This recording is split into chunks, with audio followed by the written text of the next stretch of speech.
नमस्कार दोस्तों, स्वागत है आप सबका हमारे यूट्यूब चैनल पे।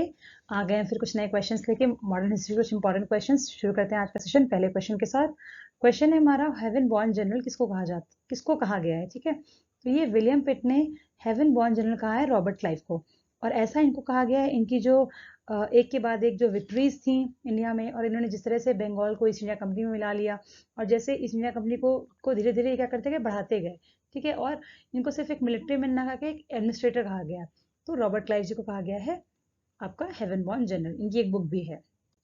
अगले देखते हैं, द लास्ट सूबेदार ऑफ बंगाल, ऑफ यहाँ होगा Bengal, who was appointed by Mughal emperor. Mughal emperor के द्वारा जो सूबेदार, आखिरी सूबेदार थे बंगाल के, वो कौन थे? तो वो थे हमारे मुर्शिद कुली खान।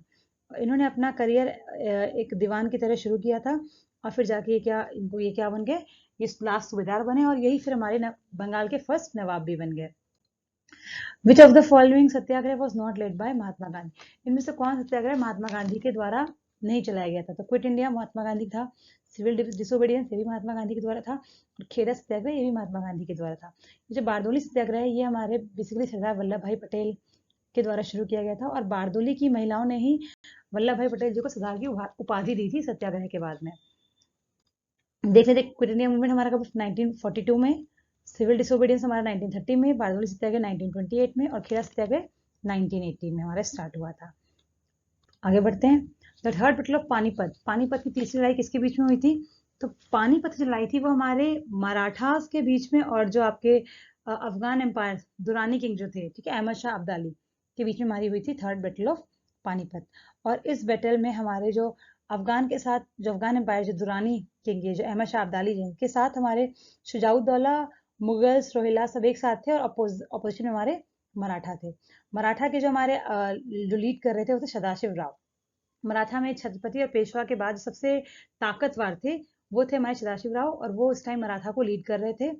और कहा जाता है कि ये मतलब एक बहुत ही विध्वंसक युद्ध था, जिसमें बहुत सारे सिपाही मारे गए थे। और जब युद्ध खत्म हुआ, मतलब मराठा जब हार गए, उसके बाद करीब 40,000 मराठा सैनिक को पकड़ के एक साथ, मतलब उनकी हत्या कर दी गई थी एक दिन। जिस दिन युद्ध खत्म हुआ उसके अगले दिन उनको क्या किया गया था, खत्म कर। देखिए लिखा हुआ है 1761 में बैटल हुआ। 30,000 है, पर ऐसा कहीं कहीं 60-70,000 भी देखने को मिलता है कि इतने लोग मारे गए थे। 10,000 से ज्यादा लोग रिट्रीटिंग, तो जो वापस जा रहे थे उनको भी 10,000 लोगों को मार दिया गया था, और 40,000 प्लस को प्रिजनर्स थे, जिनको जाके बैटल के बाद फिर मार दिया गया। Which of the following Mughal emperor granted duty free trading facilities to English in Bengal. Bengal में फ्री ट्रेडिंग राइट्स किसने दिए थे ईस्ट इंडिया कंपनी को? तो वो हमारे 1717 में दिए थे फारूक सियार ने। बेसिकली इन्होंने एक डॉक्यूमेंट इशू किया जिसको मैग्ना कार्टा कहा गया, जिसमें ईस्ट इंडिया कंपनी को पूरे बंगाल और उड़ीसा वाले प्रोविंस में फ्री ट्रेडिंग राइट दिया गया था, जिसके बदले में उनको 3,000 रुपए सालाना क्या करना था, मुगल दरबार में देना था। और साथ ही क्या था, इनको एक दस्तक इशू करने का भी राइट मिल गया था, जिसके थ्रू जो ईस्ट इंडिया कंपनी के जो भी आपके एक्सपोर्ट या इंपोर्ट्स हो रहे हैं गुड, उनमें कोई भी कहीं भी रोके कोई भी ड्यूटी नहीं लगा सकता, या कोई भी कोई पैसा नहीं ले सकता। Next is, who among the following was the first Nawab of Awadh.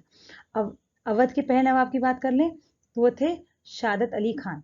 ठीक है, शादत अली खान, और इनको इनको टाइटल दिया गया था बुरहान उल मुल्क का। कभी कभी पूछा जाता है कि बुरहान उल मुल्क किसको कहते हैं, तो शादत अली खान को कहते हैं। और इनका टाइम पीरियड था 1720 से 1739। 39 में इनकी डेथ हो जाती है। और इसमें एक और इम्पोर्टेंट क्वेश्चन बनता है कि लास्ट नवाब के अवध कौन थे, तो वाजिद अली शाह थे, 11th थे, और वही आखिरी थे हमारे। Bombay was taken over by the east India company from, मतलब बॉम्बे किसके द्वारा ईस्ट इंडिया कंपनी को मिली थी? तो बेसिकली जो हमारे इंग्लैंड के जो हमारे राजा थे, उनकी शादी, इंग्लैंड के राजा थे चार्ल्स सेकेंड, हाँ, उनकी शादी पोर्तुगीज प्रिंसेस से हुई थी। ठीक है, तो उनको जो बॉम्बे था वो दहेज में मिला था। अब उतनी दूर वहां से इंग्लैंड से यहाँ एक इतनी जमीन का टुकड़े का वो क्या करते, तो उन्होंने 1668 में वो जमीन का टुकड़ा दे दिया था, किसको? ईस्ट इंडिया कंपनी को दे दिया था, कि आप सालाना 10 पाउंड हमें दीजिएगा, और अब जो बंगाल है वो आपका। तो ये मिला था बेसिकली, पोर्तुगीज से दहेज में मिला था इंग्लैंड के प्रिंस को, चार्ल्स सेकेंड को, और जिसने बाद में वो ट्रांसफर कर दिया था ईस्ट इंडिया कंपनी को। विच of the following pair is correctly matched. कौन सा सही है?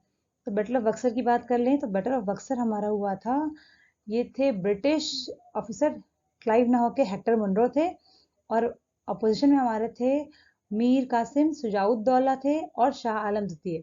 मतलब हमारे अवध के थे और बंगाल के भी नवाब थे इसमें। और तो ये हमारा गलत हो गया। ठीक है, आगे देखते हैं हमारा आगे कौन सा है। Battle of Wandiwash, French versus East India Company, ये सही है हमारा। जो बैटल ऑफ वेंडी वॉश हुआ था फ्रेंच और ईस्ट इंडिया कंपनी के बीच में हुआ था। और इसी बैटल को मानते हैं जिससे फ्रेंच का मतलब इंडिया में एक तरह से कहते हैं एंड था, बैटल ऑफ वेंडी वॉश के थ्रू। फिर बैटल ऑफ चिल्लिनवाला, ये ब्रिटिश आर्मी और सिख, नहीं डलहौजी वर्सेस नहीं, ब्रिटिश आर्मी और सिख आर्मी के बीच में हुआ था। और सिख के जो हमारे वो थे वो शेर सिंह थे। और इस बैटल का कोई भी रिजल्ट नहीं था। फिर बैटल ऑफ खुरदरा या खदरा बोले तो ये हमारा जो हुआ था बैटल, ये हमारे मराठास वर्सेस निजाम, ईस्ट इंडिया कंपनी नहीं थी, निजाम थी। और यहाँ निजाम की बहुत बुरी हार हुई थी। और पहली मतलब ये आखिरी लड़ाई थी जिसमें मराठा के जितने भी चार वो आपके वो थे होलकर्स, भोसले, शिंदे, गायकवाड़, ये चारों मिल के मराठा के साथ लड़े थे। और यहाँ पे निजाम की बहुत बुरी हार हुई थी क्योंकि निजाम को जैसे ईस्ट इंडिया कंपनी ने प्रॉमिस किया था कि वो इनकी हेल्प करने आएंगे और मौके पे वो धोखा दे गए, वो नहीं आए। इस वजह से यहाँ पे निजाम की बहुत बुरी हार हुई थी। अगला क्वेश्चन देखते हैं। The first railway in India was laid down during the period of, पहली रेलवे लाइन भारत में किसके शासनकाल में आई थी? तो वो आई थी हमारी लॉर्ड डलहौजी के टाइम में। ठीक है, यहाँ लिखा है डलहौजी के टाइम में आई थी, जो उस टाइम के गवर्नर जनरल थे। क्या टाइम पीरियड था डलहौजी का? 48 से 53 में। और जो रेलवे थी वो हमारी कहाँ कहाँ से कहाँ तक थी? मुंबई टू थाने। 1853 में मुंबई टू थाने हमारी रेलवे वो लाइन थी। Next is right to adopt heir in place of own son was reestablished. देखिए कहा गया है कि जो मतलब आपका अगर कोई अपना पुत्र नहीं है तो आप दत्तक पुत्र रख सकते हैं, ये मतलब किस एक्ट के थ्रू इंडिया में हुआ था?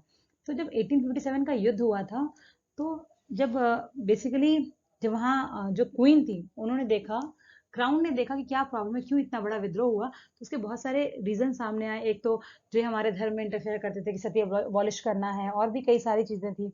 और दूसरा ये जो इनकी जो पॉलिसीज थी जैसे डॉक्ट्रिन ऑफ लैप्स, कि अगर आपका अपना पुत्र नहीं तो आप दत्तक पुत्र नहीं रख सकते, जिसके थ्रू ये क्या कर रहे थे, अपनी टेरिटरीज को धीरे धीरे एक्सपैंड कर रहे थे, दूसरे एरियाज को अपने में क्या कर रहे थे, मिला रहे थे।